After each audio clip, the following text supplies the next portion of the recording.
எல்லாருக்கும் நமஸ்காரம்.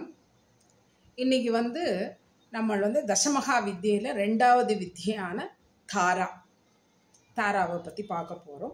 தாரா அப்படின்னு சொன்னால் எப்படி இருப்பள் அப்படிங்கிறத பார்த்துடலாம். ஃபஸ்ட்டு தாரா அப்படிங்கிறத நம்ம இந்தியாவில் சொல்லும் பொழுது இவளை ஒரு பௌத்த மத தேவியாக தான் பார்க்குறா. இவளை தமிழில் சொல்லும் பொழுது தமிழில் அவளுக்கு என்ன பேர் அப்படின்னு கேட்டால் நீல சரஸ்வதி அம்பாள் தான். சரஸ்வதி அம்பாள் தான். எப்படி இருப்பள் அப்படிங்கிறது நான் ஃபோட்டோவும் காமிக்கிறேன் இன்னைக்கு. இப்போ எப்படி இருப்பள்னா காளி மாதிரி தான் இருப்பள். என்ன இவள் காளியும் இவளுமே சிவன் மீது நின்ற நிலை. தாரா கருப்பா இருக்க மாட்டா, நீலமா இருப்பா. அதனால தான் நீல சரஸ்வதி. புத்த மதத்திலேருந்து இந்து மதத்துக்கு வந்ததா ஒன்று சொல்றா. ஆனா இதை பத்தி ஃபர்ஸ்ட் சொல்லும்போது என்ன சொல்றா அப்படின்னு கேட்டா, நம்ம பார்க்கடலை கடையும் பொழுது சிவன் அந்த ஆலகால விஷத்தை கழிச்சப்போ தாங்கின்றவள் அந்த வடிவில் இருந்த தாரா என்ன அப்படின்னு சொல்றா. அதுக்கப்புறம் இவள் எப்படி இருக்கா அப்படின்னு சொல்லும் பொழுது அவருக்கு அந்த மாதிரி ஆலகால விஷம் கழிச்சு அவர் மயங்கியப்போ அவளுக்கு ஞானப்பால் ஊட்டியவள் தாரா அப்படின்னு ஒரு இது சொல்லிட்டு இருக்கா. எப்படி இருப்பள் அப்படின்னா தாரா இடையில் புலித்தோலாடையும் கழுத்தில் மண்டையோட்டு மாலையும் குருதி வடிவில் செவ்விதழும் தொங்கிய நாக்கு. ரெண்டு பேருமே தாந்திரீக நூல்படி இவா ரெண்டு பேருமே ரொம்ப ஜாஸ்தி யூஸ் பண்றா. தாந்திரீகத்துல தாராவை காளியை போலவே தாராவையும் நிறைய யூஸ் பண்றா. ஆனால் தாரா தாய்மை அதிகம் நிறைந்தவள் அப்படின்னு சொல்றா.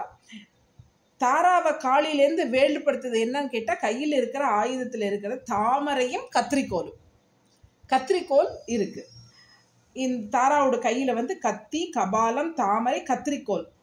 உலக இச்சையில் இருந்து அடியவனை யாரு அவளை பூஜை பண்றாளோ அந்த உபாசகனை அதுல இருந்து வெட்டுவிப்பானாம். கத்திரிக்கோல் எப்படி வெட்டுவிக்குமோ அந்த மாதிரி உலக ஆசையிலேருந்து வெடிவித்து அவனை மோட்சத்துக்கு கொண்டு போவள் தாரா. அதனாலதான் அவ கையில கத்திரி இருக்கு அப்படின்னு சொல்றா.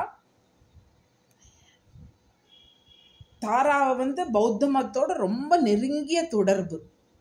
பௌத்தத்துல அவளை ரொம்ப இது பண்றா. நீங்க சொல்லும் பொழுது என்ன ஆயிடுறது அப்படின்னு கேட்டேன்னா, நம்மளுக்கு சில படங்களை சொல்லாம இருக்க முடியாது. அதாவது எப்படின்னா சில டைரக்டர்ஸ் கரெக்டாக அதை யூஸ் பண்ணிக்கிறான். இப்போ சந்தோஷ் சிவன் அவருடைய ஒரு படம் மோகன்லாலை வச்சு யோத்தான்னு ஒரு படம். அந்த படத்தில் ஆத்தியம் காட்டுறது தாராதேவி வர்ஷிப் தான். பௌத்தத்தில் தான் அதை ஆரம்பிக்கிறது. அந்த இடத்துல கிளியராக காட்டுறான் என்ன தாராதேவி வர்ஷிப் அப்படிங்கிறது ரொம்ப முக்கியம் பௌத்த மதத்தை பொறுத்த வரைக்கும் அப்படின்னு சொல்லிட்டு இவர் இவாளை என்ன சொல்கிறாருன்னா, தாராவை திபத்தில் என்ன அதாவது இதை சூனியத்துக்காக பயன்படுத்துகிறா அப்படின்னும் சொல்கிறான். தாராவ மந்திரத்தை ஜப்பான்லேயும் இருக்கா. அதுபோல் உண்மையான தாராதேவி எப்படின்னா போதிசத்துவர்களுடைய நல்ல குணங்களை கொண்டவள் தான் தாரா. போதிசத்துவர் எப்படி உலகத்துக்கு நல்ல விஷயங்களையும் அஹிம்சையும் சொன்னாரோ அந்த மாதிரி இருக்கிறவள் தான் தாரா என்ன. அதுக்கப்புறம் பார்த்தா தாராவுடைய பலவேறு இது. அதுக்கு நடுவில் நம்மளோட இதில் எப்படி சொல்கிறா, இதாவது 22 வகை தாராக்கள் சொல்கிறான். என்னென்னா பச்சை தாரா, வெள்ளைத்தாரா. வெள்ளைத்தாரா கருணை, நீண்ட ஆயுள் மற்றும் அமைதியுடன் தொடர்பு கொண்டவர். பச்சை தாரா உயர்ந்த செயல்களின் அதிபதி. கருப்பு தாரா ஆற்றலுடன் தொடர்புடையவர். மஞ்சள் தாரா செல்வ செழிப்பை தருபவர். நீலத்தாரா கோபத்தை தொடர்புடையவர். சிந்தாமணி தாரா யோக தந்திரத்தில் வழங்கப்படும் ஒரு தாரா. கதிரவனி தாரா. அப்புறம் தேக்கு வனத்தில் இருக்கிறவளா கதிரவனி தாரா. இப்படி 22 தாரா இருக்கா. அதே மாதிரி இவ என்ன சொல்றா அப்படிங்கிறான்னா, இவ பௌத்தத்துல தாராவை பத்தி சொல்லும் போது தாராதேவி வந்து அவலோகிதேஸ்வர், அவருடைய வந்துட்டு அவர் இந்த உலகத்துல இருக்கிற ரொம்ப எல்லா கஷ்டங்களையும் நினைச்சு அவர் கண்ணீர் விட்டதாகவும், அந்த கண்ணீர்லேருந்து வந்தவள் தாரா அப்படின்னும் ஒரு கதை சொல்றா. அதுக்கப்புறம் இன்னொரு கதை என்ன சொல்றா அப்படின்னு கேட்டா, சரஸ்வதியோடது தான் போதிசத்துவரா வந்தார் அப்படின்னு. இன்னொரு கதையில யோஷி தாவா அப்படிங்கிற ஒரு இளவரசி வந்து பல வருஷங்களுக்கு முன்னாடி தவம் இருக்கா. தவம் இருந்து அவர் ஒரு நிலையை அடைகிறா. அதுக்கும் மேலே போகணும் அப்படிங்கும் போது அவ கூட இருக்கிறவாள்லாம் சொல்றா, நீ வந்து ஒரு ஆணா ஜென்மம் எடுத்தாத்தான் உன்னால் அந்த நிலையை அடைய முடியும் அப்படின்னு சொல்லிட்டு. அப்போ அவள் சொல்றா, எனக்கு இதுக்காக ஆணாக வேண்டிய அவசியம் கிடையாது. சுவாமியை பொறுத்த வரைக்கும் ஆண் பெண் பேதம் கிடையாது. அதனால நான் பெண் போதிசத்துவரா வந்து இந்த நிலையை அடைய வேண்டும் அப்படின்னு சொல்லி அவள் பல வருடங்கள் இதாகி அவள் தான் மாறினது தாராதேவி அப்படின்னு ஒரு இது சொல்லிட்டு இருக்கா. ஆண் பெண் பாகுபாடு கிடையாது அம்பாளுக்கு அப்படிங்கிறது. இந்த தாராதேவிக்கு நிறைய மந்திரங்கள் இருக்கு. எங்களுக்கெல்லாம் மந்திர உபதேசம் இருந்தாலுமே வெளியில சொல்ல முடியாது. சரியா? மந்திரத்தோடைய பயன் என்ன அப்படிங்கிறத சொல்ல முடியாது. தாராவை எப்படி சொல்றா அப்படின்னு பார்த்துக்கணும். தாரணம் அப்படின்னு, அதாவது தாரணம் என்றுனா தாண்டு வைக்கிறது. என்ன, எப்படி தாண்டனம், இந்த சம்சார பெருங்கடலை தாண்டி நம்ம வந்து மோட்ச நிலையை அடையறதுக்கு தாராவை யூஸ் பண்ணலாம் அப்படின்னு சொல்றா. 108 ஜபம் வந்து 108 அதாவது எப்படி சொல்றா அப்படின்னு கேட்டா, ஸ்ரீசக்கர நகருக்கு போகும் வழியில் படகை வைத்து கொண்டு பக்தர்களை தாண்ட வைப்பவள் தாரா. அப்போ நம்ம வந்துட்டு சௌமியம் மண்டையோடெல்லாம் இருந்தாலுமே சௌமியத்தை தான் காட்டுறது. இவள் வந்து நம்ம சொல்லும் பொழுது எல்லா அவதாரத்திலையும் இருக்கா அப்படின்னு சொல்லி சொல்றோம். அப்படி இருக்கும் பொழுது இந்த தாரா ராமாவதாரத்தோட சக்தியா இந்த தாராவை சொல்றா. நம்மளுக்கு அதுபோல சிவபெருமானுக்கு விஷத்தை உண்றதுக்குள்ள துணிவை கொடுத்தவள் தாரா அப்படின்னு சொல்லி சொல்றா. இந்த தாராவை நீல சரஸ்வதி அப்படின்னு சொல்லி சொல்றா. நம்ம கிட்ட இருக்கிற புக்கில் இருக்கிற தாராவுடைய போட்டோ இது.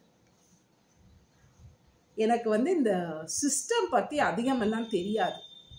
மாமா இருந்தால் அந்த ஃபோட்டோவை போட்டிருப்பா, எனக்கு பற்றி தெரியாது, அதனால இதை போட்டிருக்கேன். ஓகேவா? இப்போ இந்த தாரால நீல சரஸ்வதி மாதிரிய பச்சை தாரா அப்படின்னு சொல்லி ஒருத்தி இருக்கான்னு சொன்னோம். அந்த பச்சை தாராவை வழிபடுறதுனால என்னெல்லாம் பயன் அப்படிங்கிறத பற்றி இப்போ பார்க்குறோம். அதில் என்னெல்லாம் அதாவது எந்த ஜபமானாலும் சரி நம்மளுக்கு வந்து அதை குருமுகமாக தான் வாங்கணும். என்ன, குருமுகமாக வாங்கி அந்த ஜபத்தை வந்து பண்ணலாம். பச்சை தாராவை பண்ணுறதுனால எல்லா தாராக்கும் மந்திரம் இருக்குது, பச்சை தாராவோட மந்திரமும் இருக்குது. பச்சை தாரா மந்திரம் அப்படிங்கிறது சுவாமியை வந்து பச்சையாக இது பண்ணி இருக்கிறது. என்ன, பச்சை கலரில் இருக்கிற சரஸ்வதி. எனக்கு பூஜையிலேயும் அம்பாள் இருக்கா, நீல சரஸ்வதியாக தான் நம்ம பூஜை பண்ணிட்டு இருக்கோம். இந்த மந்திரத்துக்கு வந்து அவளை சொல்லும் பொழுது சம்சாரத்தின் பயங்களில் இருந்து பாதுகாப்பவர் அம்பாளை சொல்லும் பொழுது. அதுக்கப்புறம் பக்தர்களுக்கு விடுதலையை வழங்குவதற்கும் அவர்களின் கோரிக்கையை நிறைவேற்றுவதற்கும். என்ன கோரிக்கை? அதான் இப்போ நம்ம வந்து பண்ணுறதில்லன்னு வச்சுக்கோங்க, எதையும் சங்கல்பம் பண்ணி பண்ணுறதில்லை.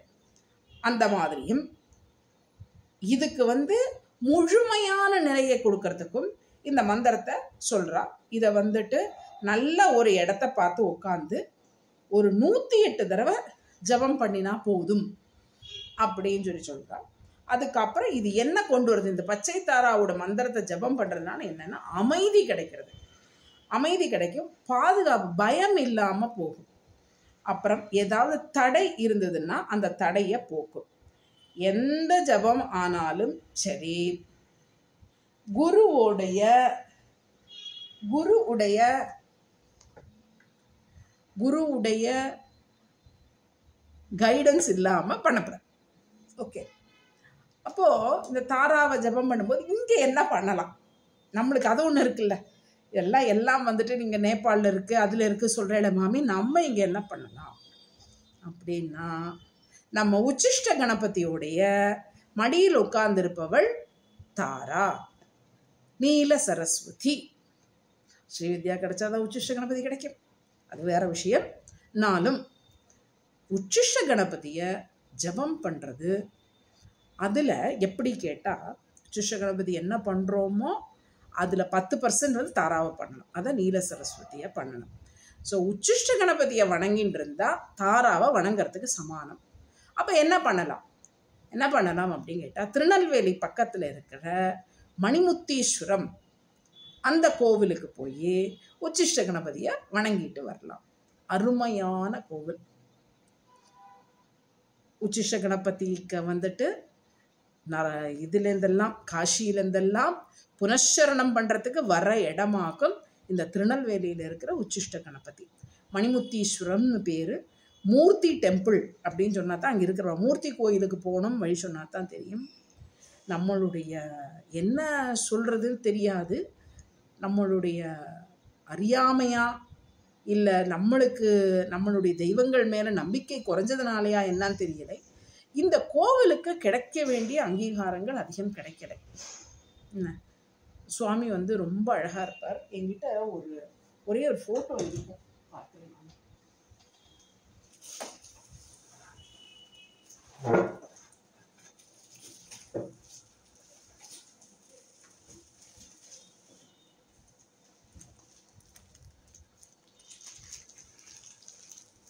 இருந்துன்னா காமிச்சு தரேன்.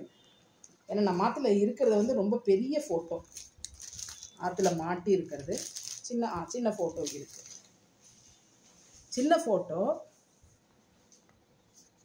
எப்படி அப்படின்னு கேட்டால், இப்படி இருப்பார் சுவாமி. இது வந்து எனக்கு வந்து என்னுடைய கிளைண்ட் ஒருத்தர் அங்கே போனப்போ சுவாமியை வந்து அன்னைக்கு அதை பண்ண அலங்காரத்தை அந்த கோவிலில் எடுத்தவா அவருக்கு கொடுத்து அதை நான் பிரிண்ட் போட்டு வச்சுட்டு இருக்கேன். அருமையான கோவில், கண்டிப்பாக போயிட்டு வாங்கோ. அங்கே பாலசுப்ரமணியம்னு ஒருத்தர் இருக்கார். நான் போயிட்டு இல்லை, எனக்கு அந்த பாக்கியம் கிடைக்கலை. என்ன கிடைக்குமா? இருக்கும்.